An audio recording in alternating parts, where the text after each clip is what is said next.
공포에 휩쓸리면 돈을 잃습니다. 상승장이 오면 나만 뒤처지는 거 아닐까? 하락장이 오면 이거 폭락 오는 거 아니야? 이런 감정 때문에 손실 보신 적 있으신가요? 상승장 때 급하게 따라 샀다가 고점에서 물리거나 하락장 때 불안해서 손절했더니 다시 반등을 한다라든지, 이 모든 것이 포모와 퍼드에서 이루어지게 됩니다. 그래서 포모와 퍼드에 투자자들에게 미치는 영향과 감정을 다스리는 매매 방법, 그리고 냉철한 투자자가 되는 마인드셋을 오늘 영상을 통해서 다뤄보도록 하겠습니다. 바로 포모라고 부르는데 요즘 부쩍이나마 아마 이 단어를 들어보신 분들 많이 있으실 것 같습니다. Fear of Missing Out이라는 단어의 줄임말입니다. 바로 상승장의 공포다라고 하는데요. 자, 여기서 상승장에서 나만 수익을 못 내는 거 아닐까 하는 두려움입니다. 좀 더 이제 직관적으로 얘기를 드리면, 사실 상승장에서는 통계학적으로 투자자들의 50% 정도가 수익을 낸다라고 합니다.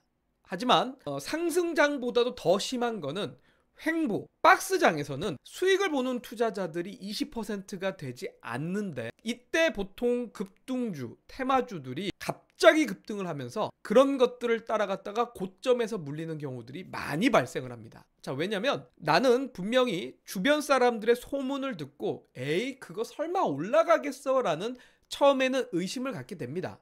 처음부터 따라 사진 않습니다. 의심을 갖게 됩니다. 그런데 갑자기 그 종목에서 누군가가 수익 봤다라는 이야기가 들립니다. 그리고 주변 지인들이 야 나도 샀는데 그거 더 올라갈 것 같아, 20만 원 갈 것 같아, 50만 원 갈 것 같아, 이런 이야기가 들려오다 보면 나의 기준을 어느 순간 잊어버리게 되고, 그 종목을 나도 모르게 지금 사야 될까? 더 오를 것 같아 라는 기대감으로 인해서 냉정한 판단을 잃어버리게 되는 거, 이게 바로 포모 현상입니다. 그래서 쫓아가게 되는데 좋은 결과를 내지 못하게 되죠. 다른 표현으로는 FUD라는 표현이 있습니다. 이 FUD라는 표현은 Fear, Uncertainty, Doubt라는 단어의 줄임말입니다. 하락장의 공포입니다. 하락장에서 계속 떨어질 것 같은 불안감이 생깁니다. 왜냐하면 지수가 떨어지면 희한하게도 모든 언론사에서 안 좋은 뉴스들만 나오게 되고, 마치 증시가 계속 떨어질 것 같다라는 공포감이 많이 증폭돼 버립니다. 그리고 뉴스나 SNS 이런 부정적인 정보가 쏟아질 때 당연히 내 마음이 중심을 지키기보다는 흔들리게 될 수밖에 없고, 흔들림에 따라서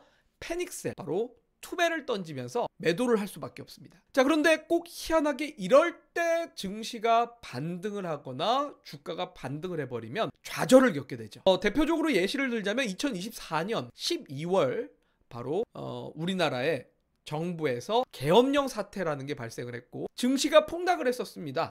이러다가 정말 대한민국 증시가 다 끝나는 거 아니야 라는 공포감이 커졌지만, 그 다음날 증시가 바로 빠르게 반등을 했습니다. 자, 누군가는 던졌을 겁니다. 누군가는 지켜보기만 했을 거고, 누군가는 그 가운데서도 매수를 했을 건데, 이 중에서 던진 사람들, 바로 공포에 매도를 하는 패닉셀이고, 매도를 하고 났더니 상승을 하던데 쌤 제가 매도만 하면은 꼭 상승을 해요 라고 이런 좌절을 겪게 되고 계속적인 악순환을 겪게 되면서 야 나는 주식하고 안 맞나 봐, 이거 나 진짜 주식을 안 해야 되는 건가? 라고 생각을 하게 되면서 점차 주식에 대한 실증을 느끼게 되는 게 바로 대표적인 이러한 현상이라고 보시면 될 것 같습니다. 자, 그래서 이 포모에 대한 실수는 결국은 급등주를 따라잡는 현상인데, 대표적으로 처음에 사는 것이 아니죠. 급등 전에 산다라면 정말 그 사람은 잘하는 거지만 급등하고 나서야 그제서야 내 눈에 들어오기 시작한다라고 보면 되고, 주변에서 소문을 듣게 된다라는 겁니다. 그러면서 처음에야 의심이 가겠지만 자꾸 올라가니까 지금이라도 안 사면 안 될 것 같아 라고 뒤늦게 매수를 하게 되는 경우, 이럴 경우 고점에서 매수를 했는데 갑자기 폭락을 함으로써 거기서 이제 손절매를 못하죠. 보통 손절매를 못하고 고점에서 매수해서 떨어졌길래 추가 매수를 한다라든지 버텨봅니다. 버티면서 그 다음부터 대부분의 투자자분들이 뭘 하죠? 이 기업 뭐가 문제 있나? 이 기업에 대한 전망이 어떻지? 뒤늦게 소잃고 외양간 고치는 격으로 분석을 하기 시작합니다. 제가 실제로 TV 방송에 나가면 이런 투자자분들이 꽤 많이 있으신 것 같아요. 매수를 했더니 고점이었고, 고점에서 매수하고 나서야 이 종목 왜 떨어지는 걸까요? 외국인이 매수하고 있는데 올라가지 않을까요? 제가 이 종목이 뭔지는 몰랐고 차트가 이뻐서 샀는데 주가가 떨어지고 나서 살펴보니까 이러이러한 사업을 하던데 주가가 올라가지 않을까요? 이렇게 이제 갑자기 본인의 투자 기준이 다른 식으로 좀 변경되는 경우들이 많다라는 거예요. 차트를 보고 샀으면 차트로 투자 결정을 해야 되고, 회사의 가치로 보고 샀으면 회사의 가치로서 판단하고 손절매를 할 건지 보유를 할 건지 투자 결정을 해야 되는데, 대부분의 투자자들이 고점 매수를 한 다음에 기업 분석을 한다라는 겁니다. 자, 이럴 경우에는 뒤늦게 결국 매도를 못하고 물리다가 나중에서야 손절매를 하시는 분들이 많다라는 거죠. 자, 이런 경우들이 발생을 하고요. 또 두 번째는 과도한 레버리지를 사용하게 된다라는 겁니다. 이번 기회가 아니면 안 돼 라는 심리가 생기는데요. 요거는 이제 제가 예시를 들어서 한 종목을 보면서 이야기를 해보도록 하겠습니다. 바로 대표적으로 우리나라의 에코프로 BM이라는 종목입니다. 자, 한국의 에코프로 BM, 그야말로 2023년에는 2차전지 섹터에 대한 기대감이 엄청 났고요. 특히나 유튜브, TV 방송을 통해서 모든 사람들이 2차 전지에 대해서 관심을 가졌고 좋은 이야기가 쏟아져 나왔습니다. 자, 그런데 이미 사실 2023년 1월달 경쯤에 10만 원이었던 주가가 계속 올라가기 시작하면서 30만 원까지 상승을 한 다음에 이쯤 되면 떨어지겠지라는 이제 우려가 생기고 있던 가운데 30만 원이 넘어가면서 35만 원이 가고, 그러다 보니까 50만 원 갈 거야, 100만 원 갈 거야 라는 이야기들이 막 쏟아져 나오기 시작했습니다. 언론사나 유튜브나 잘못된 이런 SNS를 통해서 기대감들이 자꾸 커진다라는 거죠. 그래서 이 종목을 아래서 샀던 사람들도 차익 실현을 했다가도 다시 또 들어가야 되나 라고 생각을 하거나, 또는 그동안 못 샀던 사람들이 여기 주가가 떨어지는 줄 알았더니만 또 올라가네, 야 이거 이때도 못 사갖고 내가 서운했고 속상했는데 지금이라도 안 사면 안 되겠다, 야 지금이라도 사자 라고 사는 사람들이 많다라는 거죠. 또 더구나 요때 매도했다가 짧게 판 사람들이 더 욕심을 부리면서, 야 가만 보니까 그래, 전기차는 앞으로 미래에 비전이 있어. 에코프로 BM이라는 회사가 양극재 회사로서 전 세계에서 탑티어 회사야.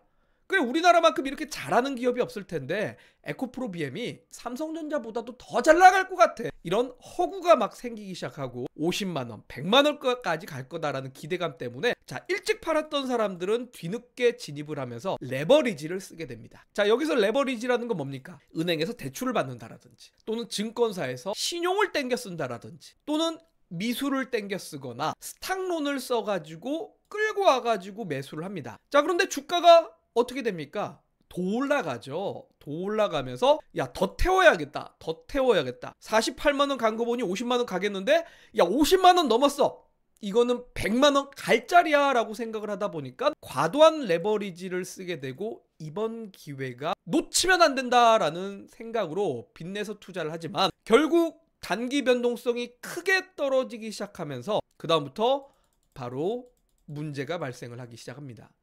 증거금 부족으로 자동으로 청산을 당하거나, 또는 주가가 계속 하락하기 때문에 레버리지 쓴 거를 버텨봅니다.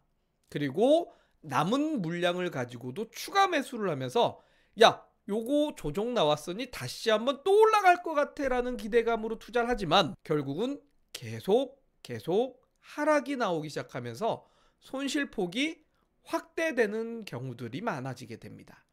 자, 이게 바로 포모 현상의 대표적인 큰 실수라고 보면 됩니다. 고점 종목을 잘못 사서 잘못 대응하게 되면 손실이 무작위적으로 커진다라는 거죠. 그래서 이 부분에 대해서는 우리는 꼭 주의를 해야 될 필요가 있다라고 설명드려야 될 것 같고요. 자, 그 다음에 퍼드로 인한 실수는 바로 패닉셀로 인한 매도입니다. 패닉셀 후에 매도를 했더니만 반등을 해서 안 팔았어야 됐는데 라고 항상 후회를 하게 됩니다. 급락장의 공포에 휩쓸려서 매도를 하기 때문에 이후에 반등하고 나면 또 후회를 하게 되죠. 그리고 이 후회에서 끝나는 게 아니라 주가가 막상 올라가고 나면 재진입을 못한다라는 겁니다. 멘붕 현상이 온다라고 보시면 되는데요. 자, 요것도 예시를 하나 보면은 대표적으로 크게는 두 가지를 볼 수가 있을 것 같은데, 첫 번째는 바로 코스피 증시를 하나 잠깐 살펴보면 바로 2020년에 벌어진 현상이 그런 현상일 것 같아요. 자, 2020년에 무슨 일이 벌어졌습니까? 2019년에 잘 올라가던 증시가 2020년 들어서 코로나라는 사태가 터지며 2월 달부터 3월 달까지 가파르게 떨어졌습니다. 코스피 증시가 2200포인트와 2250포인트의 언저리에 있었는데 순식간에 증시가 1400포인트까지 떨어지면서 이때 당시에 경제방송들에서 공포감들을 더 조성했고 코스피가 1000포인트 갈 거다, 500포인트까지 갈 거다라는 이야기들이 나왔고 실제로 너무 가파르게 떨어지면서 종목들이 하루에 20%, 15% 뚝뚝 떨어져 나갔습니다. 자, 그러다 보니까 초기에 매도를 하지 못했던 사람들이 SNS나 경제방송을 통해서 증시가 더 떨어진다라는 부정적인 이야기들이 나오니까 뒤늦게 야, 이거 잘못 버티면 큰일 날 수도 있겠다 하고 손절매들을 했다라는 거죠. 저는 그때 당시에 실제로 경제방송 중에 머니투데이 방송이라는 곳을 출연을 하고 있었고 실제로 종목 상담들을 그때 받기도 했고 시청자들의 이야기들을 들었습니다. 3월 중순에 손절매들을 하고 인버스를 샀다라고 합니다. 자, 그런데 무슨 일이 벌어집니까? 손절하고 났더니 불과 한 2, 3일 만에 증시가 반등을 했고 반등이 짧게 반등이 끝나는 게 아니라 아주 가파르게 올라오기 시작하면서 아주 강한 추세로 증시가 올라가기 시작했다라는 거죠. 자, 그런데 이 가운데 3월 중순에 종목들을 손절하고 모든 종목을 올 청산한 다음에 인버스를 샀던 사람들이 증시가 반등할 때도 야, 이거 반등했다가 또 떨어질 거야 하고 그냥 냅뒀다가 실제로 증시가 가파르게 올라가고 나니까 이거 뭐야? 어떡하지? 인버스 어떻게 해야 되지? 빨리 인버스 매도하고 지금이라도 종목 사야 되나? 어떻게? 에이, 아니야. 가만 보니까 이렇게 올랐으니까 또 60일 이동평균선 저항 맞았으니 여기 또 떨어지겠지 하고 진입을 하지 못하고 멘붕 상태로 있다가 4월, 5월, 6월 달 증시가 계속 올라가면서 실제로 당시 2020년 7월에서 8월 사이에 개인 투자자들의 50%가 손실을 보고 있다라고 하는 통계 자료가 나왔습니다. 증시가 올랐음에도 불구하고 재진입을 못하고 포기를 했거나 아니면 재진입을 못하고 관망만 했던 사람들이 많다라는 겁니다. 자, 이게 바로 퍼드에 의한 큰 대표적인 실수라고 보시면 될 것 같아요. 오늘도 같은 케이스가 HLB라는 종목이 있었습니다.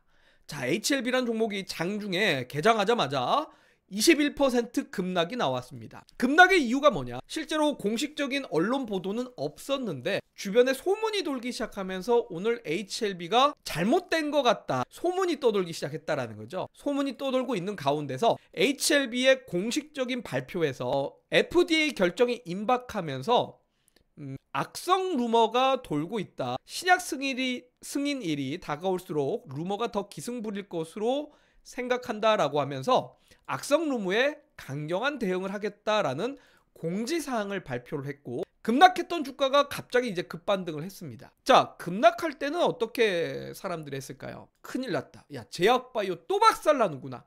빨리 손절매 해야 되겠구나 라고 분명히 손절매 대응했을 거고 손절매를 했더니만 아랫꼬리가 쫙 달리면서 올라오는 겁니다. 자, 바로 이렇게 누구나 여러분들 사실 제가 이렇게 얘기는 하고 있지만 저도 예전에 실전 투자를 할 때는 간혹 이런 경우는 정말 우리가 즉각적으로 정보를 바로바로 알아내기가 쉽지 않기 때문에 이렇게 하락장에서 급락하는 종목을 갑작스럽게 손절매를 할 수밖에 없습니다. 근데 손절매 하는 것까지는 오케이입니다. 왜냐면 그만큼 리스크 관리를 하고 있다라는 거니까요. 문제는 그 다음에 재진입을 못하고 멘붕 오게 된다라는 게 인간의 본성이고 인간의 심리라고 합니다. 그래서 이런 실수들이 퍼드에 의해서 발생하는 실수라고 보시면 되고요.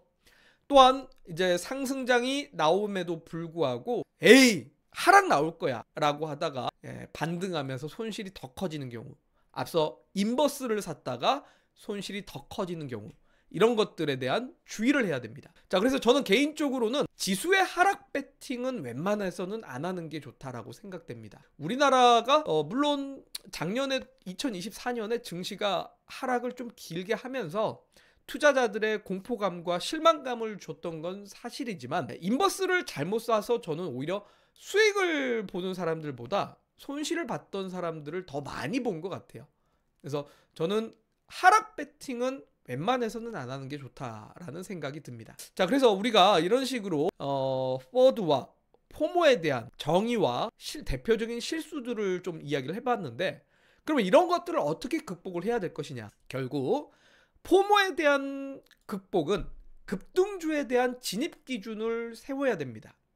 한마디로 거래량이 꾸준하게 늘고 있는 종목인지, 상승하면서 거래량이 느는 종목인지, 주가는 상승하되 거래량은 죽어가는 종목인지. 거래량이 죽어간다라면은 그만큼 주가가 상승하다가 하락 전환될 가능성이 높다는 거고, 주가가 상승하는 가운데서도 거래량이 계속 늘어난다라면 그 상승은 더 가려고 하는 성격이 강할 겁니다. 그래서 단순하게 급등주를 쫓아가는 게 아니라 상승한 종목에서도 거래량이 충분히 있고 세력이 매집한 종목인지 아닌지에 대한 판단이 명확하게 필요하며, 상승 종목을 무조건 쫓아가기보다는 상승 종목에 어느 정도 눌림목을 내 기준으로 삼을 것인지, 그 부분들을 여러분들이 생각해 보시면서 진입 결정을 해야 된다라고 생각이 두고요. 자, 두 번째는 항상 무조건 일괄 매수, 일괄 매도가 아니라 주식을 할 때는 분할 매수, 분할 매도를 항상 고려하셔야 되고요. 왜냐면 급등주를 샀다가 갑자기 떨어지면 여러분들 일괄 매수했다간 손실이 커집니다. 하지만 급등주를 샀다가 분할 매수로 진입하고 주가가 떨어지는데 일정 부분 지지가 나온다라면 2차 매수를 하게 될 수 있습니다. 물론 여기서 깨져버리면 분할 매수한 거를 빠르게 청산함으로써 손실도 줄일 수가 있기 때문에 분할 매수가 항상 기준이 돼야 됩니다. 그리고 목표 수익도 역시 설정을 해야 되는데, 대표적으로 많은 개인 투자자들이 3% 먹고 매도한다. 잘 못하죠. 내가 매수했으면 더 크게 올라가기를 바랍니다. 근데 더 크게 올라가기를 바라다가 거기서 매도를 못하고 끝나시는 분들이 많습니다. 대표적으로 아까 봤던 에코프로 BM이 분명히 최고점에서 사시는 분들은 없죠. 어느 정도 올라갈 때 샀는데 고점에서 매도를 못해서 하락 전환됐기 때문에 손실을 보시는 분들이 대부분입니다. 이는 목표 수익에 대한 정확한 설정이 되어 있지 않기 때문입니다. 5% 먹고 내가 끊을 것이냐, 10% 먹고 끊을 것이냐, 아니면 캔들을 가지고 상승봉이 나오다가 음봉이 크게 나오거나 음봉 유성형 캔들이 나온다라면 나는 무조건 매도할 거야 라는 정확한 설정이 있으셔야 여러분들이 리스크 관리를 하시면서 투자가 가능하다는 겁니다. 자, 그래서 이 포모 극복하는 방법의 예시 종목으로 하나 더 본다면 대표적으로 오늘 JYP라는 종목을 하나 보도록 하겠습니다. 작년에 오랜 시간 하락 추세였던 종목인데 2024년 11월 달부터 어느 순간 거래량이 붙기 시작하면서 주가가 상승을 시도했습니다. 그리고 주가가 상승하는 기간 동안 5만원에서 그래도 8만원까지 올라갔으니 꽤나 상승을 한 편입니다. 자, 그런데 요 상승할 때는 분명히 대부분의 투자자들이 가파르게 올라가는 거를 진입을 잘 못하죠. 그래서 눌림목을 찾아내려고 하죠. 눌림목을 찾아내려고 하고 이러한 눌림목 자리들에서 매수를 하게 될 겁니다. 또는 이 눌림목을 직접적으로 확인을 하지 못해서 눌림목에서는 자신이 없었다가 상승하길래 주가가 N자형 패턴으로 올라가는 거를 보고 뒤쫓아가면서 매수를 했는데 갑자기 오늘처럼 이렇게 급락하는 경우들이 대표적으로 포모에 의한 실수입니다. 실수인데 여기서 우리가 포모를 극복하는 방법은 첫 번째 거래량이라고 했죠. 거래량인데 요 국면에서는 주가가 올라갈 때 거래량이 늘어나는 모습이 보였습니다. 그런데 2차 상승 국면에서는 거래량의 증가가 이전보다는 확실히 좀 약하다라는 게 느껴지면서 캔들의 크기들도 작았다라는 거죠. 그러면 2차 상승은 1차 상승보다는 주가의 힘이 약했다라고 볼 수가 있고 언젠가는 꺾일 수 있겠구나라는 긴장감을 갖고 있어야 되는 구간입니다. 그런데 마치 요 음봉에서 거래량이 크게 증가를 했습니다. 시가가 갭상승한 다음에 소멸 갭으로 장중에 하락 전환하는 봉이 나옴으로써 단기 고점을 찍어버리는 형태가 나왔는데 이런 자리가 바로 포모에서는 우리가 목표를 설정한 다음에 꼭 매도를 해야겠다라고 생각해야 되는 그런 기준이 될 수 있다는 거죠.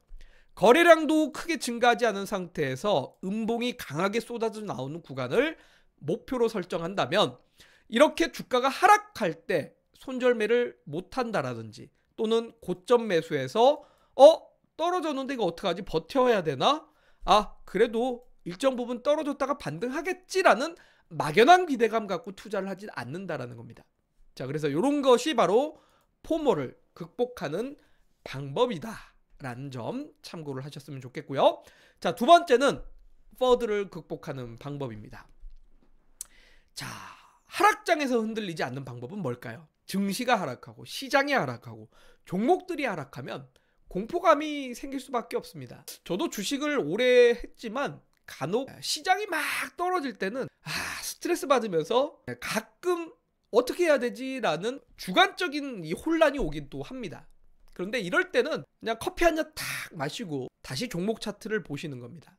종목 차트를 보면 주가는 막 떨어지는 가운데 전저점을 지킨다라든지 또는 하락했지만 장중에 아랫꼬리를 만든다라든지 이러한 지지 구간을 찾을 필요가 있겠죠. 지지 구간을 지킨다라면 그래도 이런 구간에서 매수가 들어오려고 한다라는 것이 보이니까 이런 구간들 이후에 또 반등을 하는지 안 하는지를 확인하면서 손절매를 급하게 하기보다는 지지 후에 반등해서 나는 추가 매수를 해야겠구나, 또는 지지 후에 반등을 못한다라면 이때는 손절매 정리를 해야 되겠구나, 이런 것들을 조금 뒤늦게 확인을 하고 대응하실 필요가 있지, 막 떨어진다고 무조건 거기다가 내가 던지게 되거나 일괄 매도를 하면 당연히 여러분들이 매도하고 나서 또 주가가 올라오는 이상한 현상들이 발생을 할 수 있습니다. 또는 반대로 손절 기준을 확실하게 정한다라는 겁니다. 추세 매매의 대가인 윌리엄 오닐 같은 경우는 본인의 매수 가격 대비 5% 떨어지면 꼭 반드시 손절매를 했다라고 합니다. 제 주변에도 50억을 운용하고 있는 전업 투자자가 있는데 이 사람도 내가 매수하고 7% 떨어지면 무조건 손절매를 한답니다. 그래서 그런 식으로 본인만의 손절매를 정한다라든지, 또는 반대로 이동평균선을 가지고 나는 요 이동평균선 이탈하면 꼭 정리할 거야 라는 기준을 갖는다라든지, 20일 이동평균선 이탈해갖고 손절했는데 주가가 올라가던데? 그러면 이제 본인이 매매를 하면서 단순하게 이평선이 아니라 어떤 기준을 갖고 지지선을 잡아야 되겠구나, 차근차근 여러분들의 노하우와 경험치들을 쌓아가시면 됩니다. 자, 그리고 시장에 대한 루머와 뉴스에 흔들리지 않는 것도 중요할 것 같습니다. 아까 HLB가 이러이러할 것 하더라 라는 것 때문에 주가가 떨어졌다가 회사에서는 공식적으로 아니라 라고 발표를 했다라는 거죠. 이게 우리나라 언론사들의 문제점이 많습니다. 단독 기사 이런 것들이 실제로는 사실무근 뉴스들이 너무 많이 나오다 보니까 주가의 변동성을 많이 만든다라는 거죠. 그래서 저는 뉴스 매매, 정보 매매, 물론 트레이딩 기술의 한 가지지만 그래도 여러분들이 최소한 이 기업이 무슨 기업인지 무슨 사업을 하는지는 알고 접근을 한다라든지, 아니면 철저하게 차트를 갖고 지지선을 기준으로 만들어 갖고 종목 대응을 하시는 게 제일 중요하다라고 생각이 됩니다. 그래서 오늘 영상을 좀 정리를 해보면 상승장이나 횡보장에서 조급함은 여러분들 반드시 다스려야 됩니다. 이런 이야기를 드리고 싶습니다. 야구 타자가 모든 날아오는 공을 치려고 배트를 휘두르지 않습니다. 본인이 칠 수 있는 공만 휘두릅니다. 하지만 야구 타자는요, 삼진 아웃이라는 제도가 있지만 우리 주식 투자자들은 삼진 아웃이라는 제도가 없습니다. 그러면 오늘은 조선주가 올라가고 내일은 방산주가 올라가고 모레는 우크라이나 재건 테마주가 올라가고 이거 다 못 사갖고 내가 수익을 못 보면 어떡하지? 조급할 이유가 없습니다.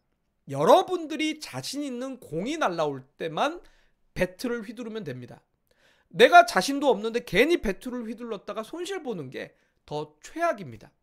실제로 여러분들 유키즈 언더블럭이라는 유재석이라는 연예인이 진행하는 프로그램에서 이전에도 한번 나온 적이 있습니다. 택시기사분이 20년 동안 삼성전자만 사서 몇 억을 벌었다라는 이런 사례가 있죠. 자, 그런 사람들은 그 종목 하나만 파고들기 때문에 그 종목의 주가가 왜 이렇게 움직이는지, 올라가는 이유와 떨어지는 이유에 대해서 명확하게 압니다. 떨어지더라도 어떻게 대응해야 될지를 알게 됩니다.